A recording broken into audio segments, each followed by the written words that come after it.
It's time once again for Liberty Today. I have 25, do I hear 30%? Senator Bill Napoli is back to give us his thoughts on cutting state spending. Pastor John Swearinger discusses the disastrous breakdown of the family in America. And Robert Brown says it's time for Congress to rein in the president. All this and much more on Liberty Today. When I served in the state legislature, there were some people that you could just tell when they walked into the room. There was just like, well, I want to say an aura or an odor, but I don't mean a bad odor, but I mean the smell of, well, like mushrooms or something. Senator Napoli, you were on appropriations in the Senate and what does probably that the mean? House. Mushrooms. Well, what is that? You spent. Is that because you kept me in the dark all the time? Didn't know anything? From dark until dark, I working see. on appropriation issues, and some of us referred to you guys as mushrooms. Oh, I see. I didn't know Because that. Glad you're telling me that now. You flourish in the dark. Well, that was true.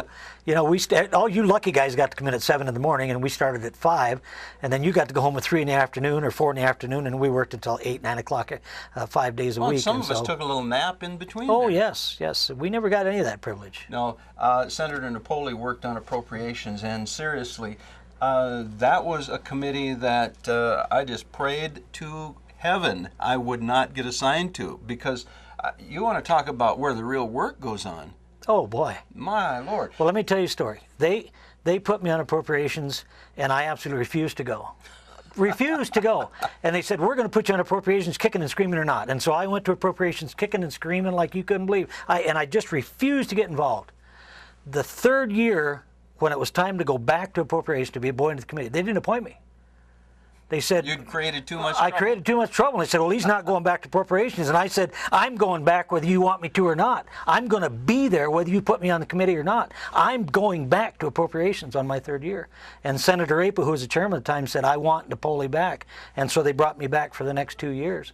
But my first 2 years, I was kicking and screaming not to go. And then my second 2 years, I was kicking and screaming to go. So because you saw the importance of it, didn't you? Oh, man. It was every single dollar that goes through the state government checkbook, you get to examine it. Absolutely.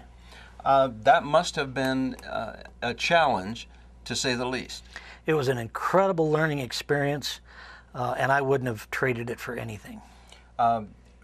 Having been there, seen that, what percentage, just pick something out of the air that you think is appropriate, what percentage of the spending at a state level could we do without?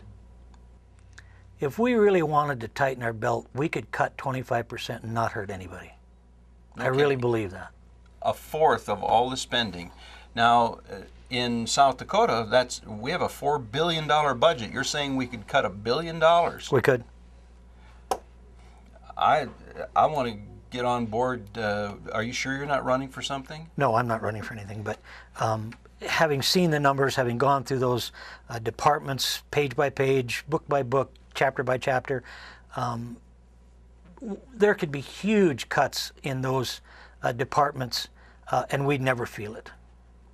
Would you be willing to serve a governor in South Dakota if he were or she were someone willing to seriously attack the state budget and reduce it by 25%? Well, of course, but we just had Dugard just reduced our state government by $125 million.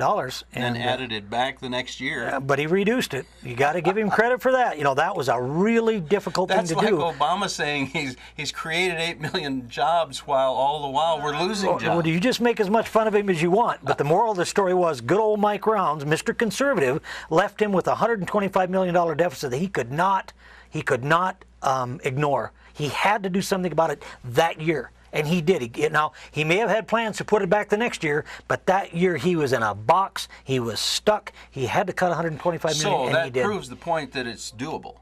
Absolutely. That's what I'm trying to say. It's doable. But what's the point if you're going to bail water today out of the boat and put it back in tomorrow? What have you really done? Not much. No.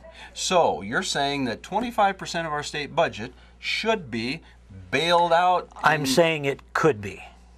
Do you think it should be?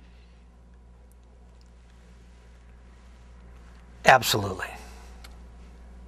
I think it's time to stop the cameras. Let's leave it at that. I think that's a serious proposal that needs some attention. Is there a state legislator who's listening? Maybe you'd let the governor know that somebody thinks we could do with about $1 billion less spending in South Dakota. Mm-hmm.